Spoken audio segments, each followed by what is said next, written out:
BORTLE here, back from the remote Duel YCS event, the first one ever. This right here, although is overseas deck profile, player interview. Please introduce yourself to the world and what did you do? So I'm Harrison from the UK, and I played Traptrix at the July 2021 YCS, and I came 54th. 54th, that's after day 2 concluded, right? Yes, Wow, and this is like over 2,000 players, right? about 2000, yeah. About 2,000. That's still a major achievement right there, especially with Traptrix. Probably one of the hugest achievements in the past year or so, man. It's definitely post-Corona, so that's pretty nice, man. So, what made you decide to use this deck post-ban list, or actually for this event, man? So I've been playing it for about 2 years anyway, just for fun, basically. I did take it to a few regionals here and there, but never really saw much luck with it. I did think about playing a couple of other decks, but then after the ban list, I saw what everyone was playing, and I just thought no one's probably going to see this coming at a big YCS. I thought it's probably a really good way to sneak in and steal some games. So, yeah, before we start the actual deck profile portion of the video, would you like to do some shoutouts? Yeah, obviously, big shout out to my channel on YouTube, Hazalanch. Be sure to check it out. I'll be posting more on there. Alright, so Bortle Nation, make sure to check out his channel as well down in the description down below, and we'll probably post the link as well in the comments. Well, without further ado, please take it away with this deck profile, man. Some of it's pretty standard, some of it might be questionable, but some of the standard stuff, we've obviously got Triple Mamelo, obviously one of your best starters for the deck. She searches, she pops. Now that we've got the new support as well for this card, this becomes an infinite MST throughout the deck, which is quite handy, especially with a lot of big decks setting some scary back row at the moment. So I would never ever drop this down. I think three's perfect. We also play three Mantis, probably one of the better starters.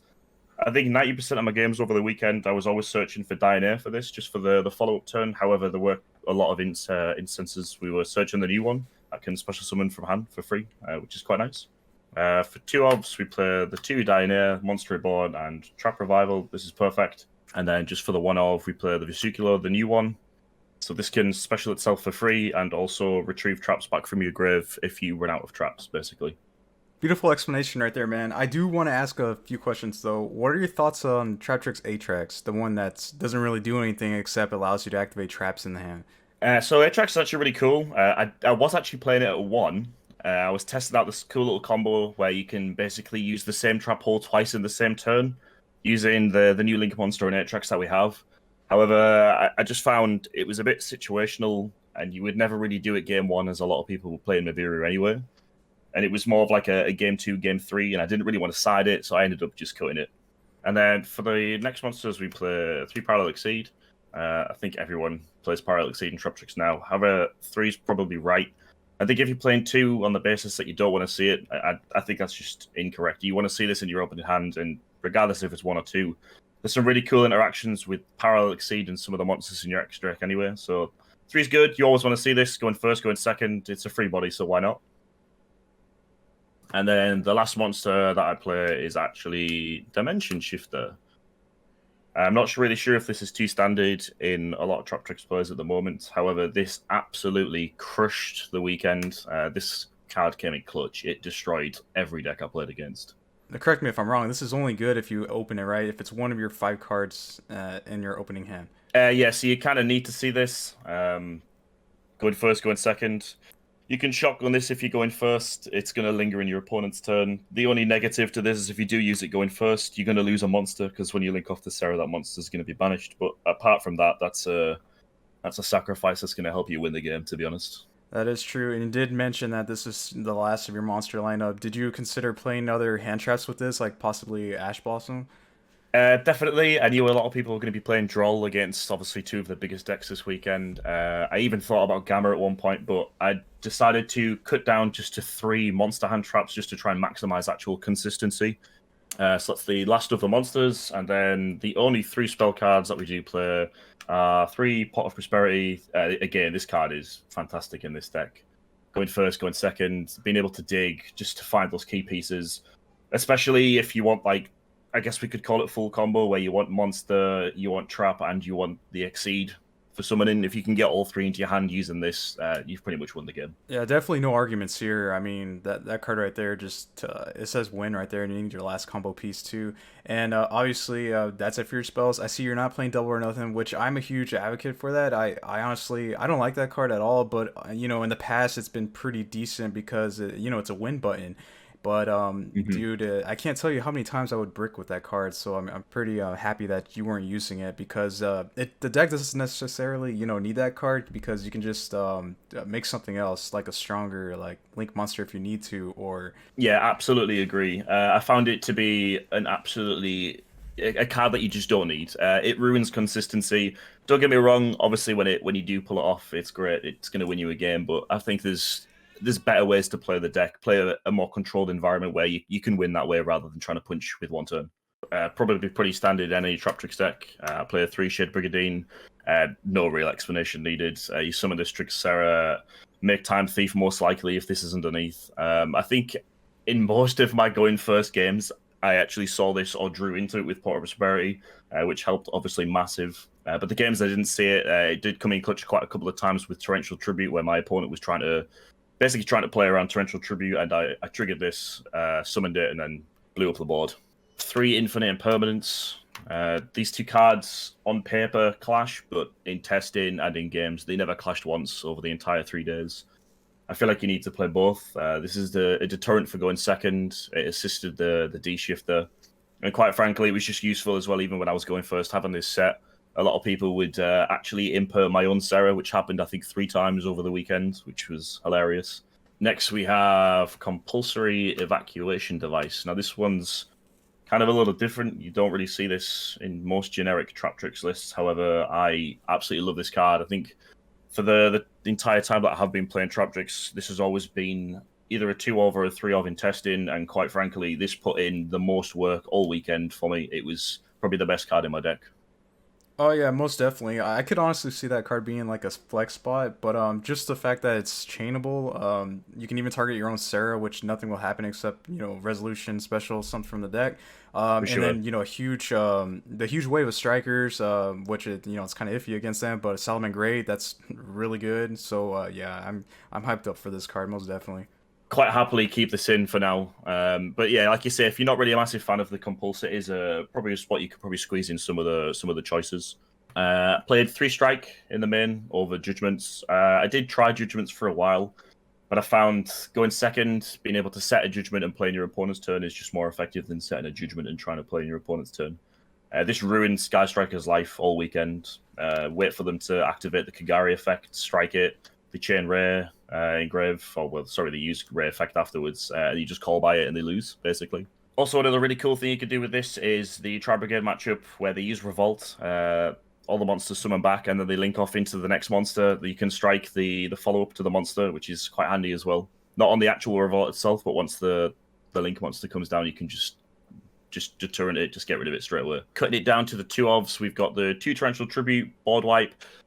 To be honest, I thought this was going to be a lot better than it was at the weekend. I ended up siding this out most times, especially going second. It didn't really put the work in like I thought it was going to, but when it did resolve, it was really good.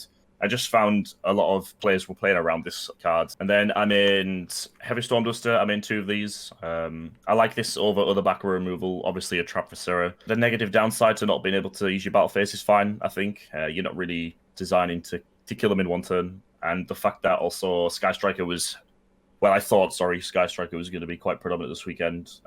Most of the main Mystic Mine, so this is, again, a perfect out to the Mystic Mine. And just some generic other back row for the decks. Then moving into the actual trap holes of the deck, I play 2 Floodgate, I play 2 Gravediggers, and then last minute change, I actually play Traptrix Trap Hole Nightmare in the main. Oh yes, I respect the ratio on the Gravediggers and the Floodgate because I think 4 is pretty decent. But please hype up this last trap hole for me, man. Yeah, so I never used to play this. I always believed 2-2 was the perfect ratio. I've tested things like Bottomless, Network. I've tried them all. They never really come up. However, this put in a silly amount of work this weekend. I thought I'm maining 3 strikes. I kind of want something that has the same sort of effect as strike, and this is obviously searchable. It kind of does the same thing. There was some problematic monsters that were going to struggle against over the weekend. And honestly, I can't even tell you. I think I probably resolved this card every single game, every single match over the weekend.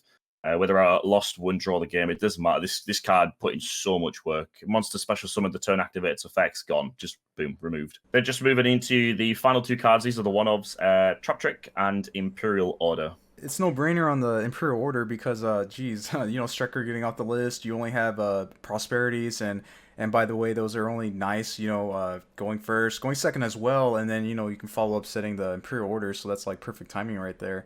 What were your thoughts on Ice Dragon's Prison for this event? Did you want to run that card at all, or?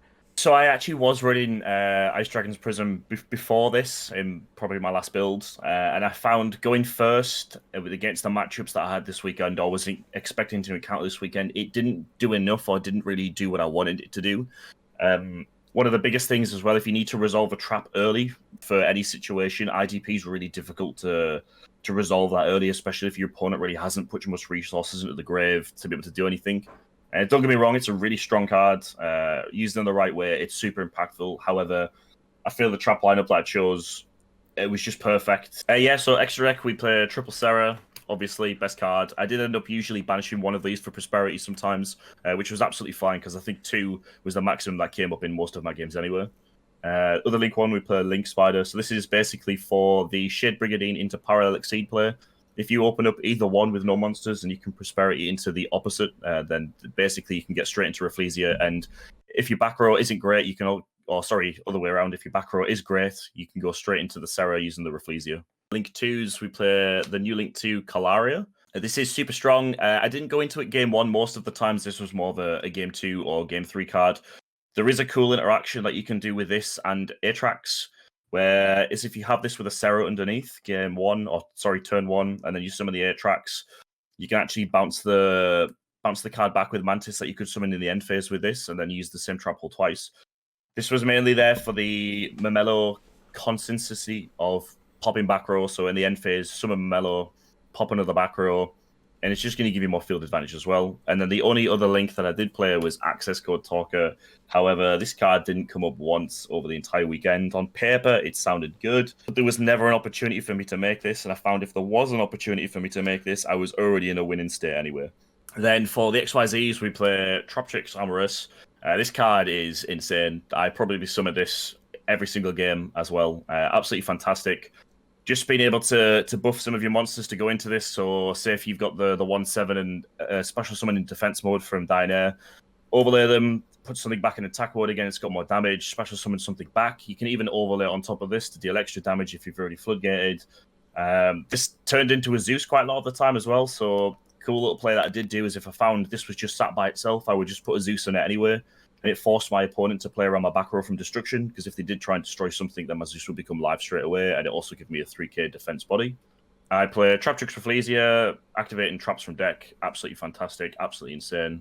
Time Thief Redo it, I probably summon this again most games. A lot of people this weekend actually had a big tough time against this card, especially if I made it with the trap. They really did struggle to seem to outlist or play around it. That's one of my favorite cards right there. It creates more, advantage, especially when you take your opponent's like spells, important spells, drawing cards for free, the banish effect for him to save himself, and another out to Dragoon. It's a really great card. Yeah, absolutely fantastic. I put the work in, especially being able to bounce those key pieces that your opponent's needs and then take them the next turn is hype. The other XYZs that we do play, we play Abyss Dweller and we play Baguska. Abyss Dweller didn't come up as much as I thought it was going to, but Baguska came up quite a lot, especially if you just need a couple more turns to find some advantage, get the deck rolling again. This is also a perfect out to Dragoon as it doesn't activate.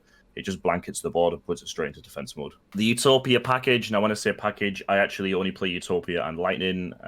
I'm obviously not playing Utopia double, so I'm not playing double or nothing. I just found this was really good against Tri Brigade, especially sending things to the grave to trigger effects, or anything that basically triggered in grave throughout the entire event. This was just really good at getting over it, especially for big monsters too. And then the last two XYZs that I play are Drill Driver for extra damage and also overlaying on top of XYZs that have used material, and Zeus basically for the same thing, and the board wipes. Would you like to show BORTLE Nation your side deck real quick?